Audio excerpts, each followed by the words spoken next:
Apple officially released the latest version of the Mac operating system, Mojave, this week. The three basic questions about installing Mojave, or any update for that matter, are why? Most of us don't like change, but like death and taxes, updates are inevitable. It's free, and it's a good idea to do updates because they generally add features, fix bugs, and improve security. When should you update? We usually recommend waiting a couple of weeks so that other users can find any problems with the update and Apple can fix them. Mojave adds some nice little features, but there's nothing really urgent in this version.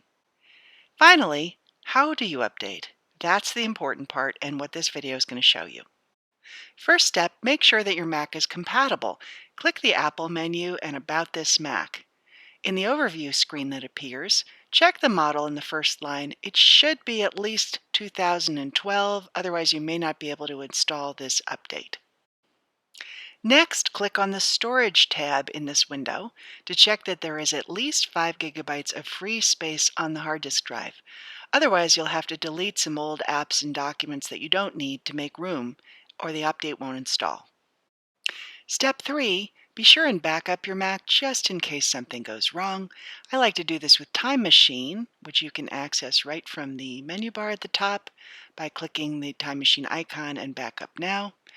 If you click it again, it will show you the status of your backup, and when it's completed, you're ready to install the update. To find the update, start in the App Store, as you usually would. In the tabs at the top, you can see that it's mentioned in the Featured tab. Normally, you would find it under Updates, but on this computer, it's not showing up. So I can just go back to Featured, click on Mojave, and click Download to get started.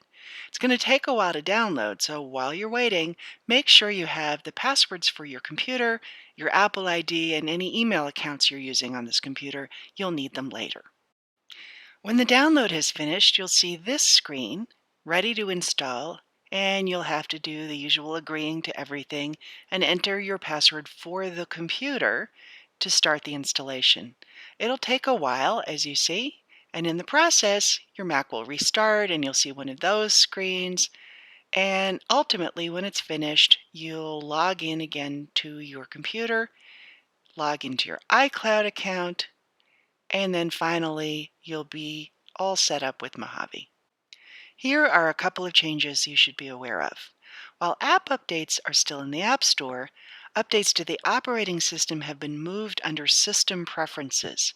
In the third row, you'll see an icon, Software Update. That controls the operating system updates now. And in fact, it's turned on to automatically update the operating system.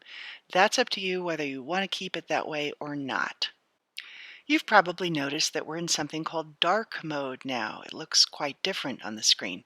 If you're not sure you like that, just go to System Preferences, click on the General tab, and you can try switching back and forth between the old light mode and the new dark mode to see which you prefer. That's not a functional difference, just a personal preference. Finally, you may see a few windows like this pop up. Don't worry, Apple is just making sure that those programs should be allowed to run on your Mac. It's for your safety. As long as it's a program you use and trust, go ahead and give it access to your Mac. So to review, first check that your Mac is compatible with the update by clicking the Apple and About This Mac. Your model should be at least 2012. Second, check that the space available on the Storage tab is at least 5 gigabytes. Third, back up by clicking Time Machine and Backup Now. And fourth, go to the App Store, click on Mojave, download, and install. That's all there is to it. Feel free to contact us, as always, if you have any questions.